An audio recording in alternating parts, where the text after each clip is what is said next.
আসসালামু আলাইকুম বন্ধুরা, সবাই কেমন আছেন? আশা করি সবাই ভালো আছেন। বন্ধুরা, আজকে আমি আরও একটি নতুন রেসিপি নিয়ে চলে এসেছি। আজকে আমি তৈরি করে দেখাবো দারুণ মজার নরম তুলতুলে একটা রুটি রেসিপি। আর এই রুটিটি তৈরি করতে দারুণ সহজ, কোনো রকম বেলাবেলি ঝামেলা ছাড়াই এরকম রুটি বানিয়ে আপনারা যে কোনো টাইমে খেয়ে নিতে পারবেন। এমনই একটা রুটি নিয়ে চলে এসেছি। তো চলুন বন্ধুরা, কথা না বাড়িয়ে আমি মূল রেসিপিতে চলে যাচ্ছি। তার আগে বলছি, প্লিজ বন্ধুরা ভিডিওটি দেখার শুরুতে একটা লাইক দিয়ে সম্পূর্ণ ভিডিওটি দেখার চেষ্টা করবেন। আর ভালো লাগলে চ্যানেলটি সাবস্ক্রাইব করে রাখবেন। এখন আমি মূল রেসিপি শুরু করে দিচ্ছি।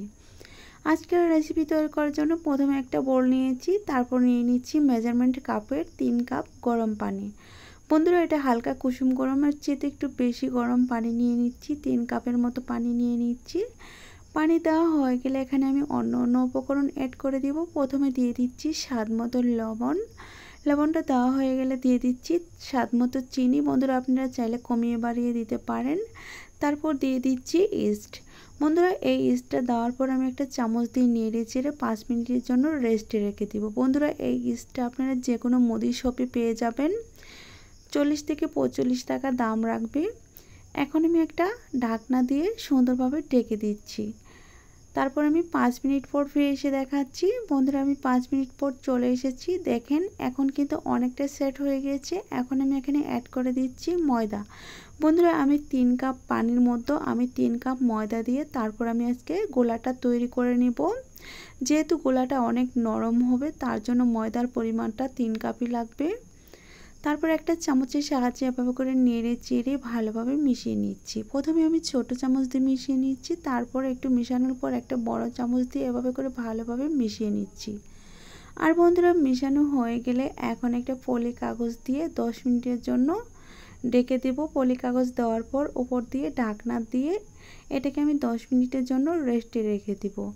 10 মিনিট পর ফিরে এসে দেখাচ্ছি। বন্ধুরা, দেখতেই পারবেন 10 মিনিটের মধ্যেই কতটুকু ফুলে গিয়েছে। একটু দেখে বুঝে নেওয়ার চেষ্টা করবেন। দেখেন, অনেক বেশি ফুলে গিয়েছে। এখন আমি একটা চামচের সাহায্যে নেড়ে চেড়ে যতটুকু বাতাস ভেতরে আটকে আছে সেটাকে আমি ভালোভাবে বের করে দিব। তো দেখেন বন্ধুরা, ভিতরে যে বাতাস ছিল সেটা আমি চামচ দিয়ে নেড়ে চেড়ে তারপর বের করে দিচ্ছি। এভাবে করে 2 মিনিটের মতন নেড়ে চেড়ে বাতাসগুলো বের করে তারপর আমি একটু হাতটাকে ক্লিন করে নেব। হাত ক্লিন করার পর হাতে একটু তেল লাগিয়ে নিচ্ছি। তারপর এভাবে করে অল্প অল্প ডো নিয়ে তারপর আজকের আমি এই নাস্তাটা তৈরি করব। আমি এভাবে করে এখন চুলায় চলে যাব। চুলায় একটা কড়াই বসিয়ে রেখেছি আর কড়াইটাকে গরম করে নিচ্ছি। গরম কড়াই হয়ে গেলে এখানে আমি যে ময়দার গোলাটা বানিয়ে রেখেছি ওখান থেকে কিছুটা ময়দা এভাবে করে দিয়ে দিচ্ছি। দিয়ে তারপর এভাবে করে ছড়িয়ে ছড়িয়ে একটা রুটির মতো করে নিচ্ছি। এখন পাতলা দেখা গেলেও 2 মিনিটের জন্য যখন ঢেকে দিব তখন অনেক বেশি মোটা হয়ে যাবে আর অনেক বেশি তুলতুলে নরম একটা রুটি হয়ে যাবে। বন্ধুরা, এখন আমি ঢাকনা দিয়ে 5 মিনিটের জন্য রেখে দিচ্ছি। আমি 5 মিনিট পর ফিরে এসে দেখাচ্ছি 5 মিনিট পর কতটুকু ফুলে গিয়েছে। তো বন্ধুরা, আমি 5 মিনিট পর ঢাকনা তুলে নিচ্ছি আর দেখতেই পাচ্ছেন 5 মিনিট পর অনেক বেশি ফুলে গিয়েছে।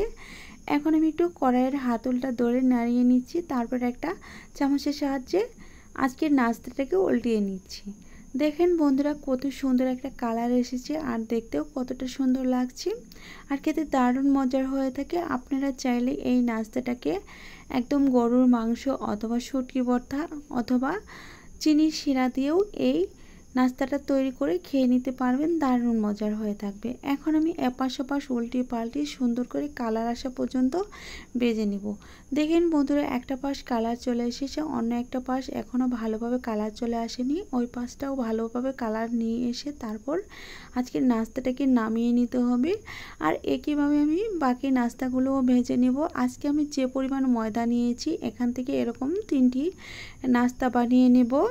আপনারা চাইলে এই নাস্তাগুলো ছোটো ছোটো আকারে অনেকগুলো বানিয়ে নিতে পারবেন, তবে আমি একসাথে 3টি মাত্র নাস্তা বানিয়ে নিব। আমার আজকে 3টি মাত্র নাস্তা বানাতে হবে। তো দেখেন, এভাবে করে নেড়েচেড়ে দুপাশ কালার করে তারপর আমি এখন নামিয়ে নিব। আর নামিয়ে নিয়ে তারপর একটা প্লেটের উপর সবগুলো নাস্তা একইভাবে ভেজে তারপর আমি সার্ভ করে নিব। আজকের নাস্তাগুলো ভাজার পর কতটা সুন্দর হয়েছে। তো তো বন্ধুরা দেখেন আমার নাস্তাগুলো সবগুলো ভাজা হয়ে গিয়েছে আর আমি সবগুলো নাস্তা একসাথে করে নিয়ে এসেছি। আর এখন একটু হাত দিয়ে চেপে চেপে দেখিয়ে দিব আজকের নাস্তাগুলো কত নরম হয়েছে আর কত সফট। আর এই নাস্তাগুলো বানিয়ে আপনারা চাইলে বাচ্চাদের টিফিনে রাখতে পারবেন, তারা খেয়ে দারুণ মজা পেয়ে থাকবে। বন্ধুরা আপনারা চাইলে নাস্তাগুলো ভাজার সময় একটু ডিম ভেঙে দিতে পারেন, এতে করে নাস্তাগুলো আরও বেশি মজা লাগবে। তো দেখেন বন্ধুরা প্রতিটি নাস্তা অনেক বেশি নরম হয়েছে, নরম তুলতুলে। এখন নাস্তাগুলো প্রচুর পরিমাণে গরম আছে, আমার হাত দিয়ে ধরতে অসুবিধা হচ্ছে, তারপর আমি ধরে দেখাচ্ছি নাস্তাগুলো কতটা সুন্দর হয়েছে। এখন আমি নাস্তাগুলো ভেঙে দেখাবো, আর যতক্ষণে নাস্তাগুলো ভেঙে দেখাবো ততক্ষণে আমার প্রাণপ্রিয় বন্ধুদের কাছে আমি আবারও বলছি, যদি আজকের রেসিপিটি ভালো লেগে থাকে তাহলে চ্যানেলটি সাবস্ক্রাইব করে রাখবেন আর পাশে থাকা বেল বাটনটি অন করে দিবেন আমার চ্যানেলের ভিডিও সবার আগে পাওয়ার জন্য।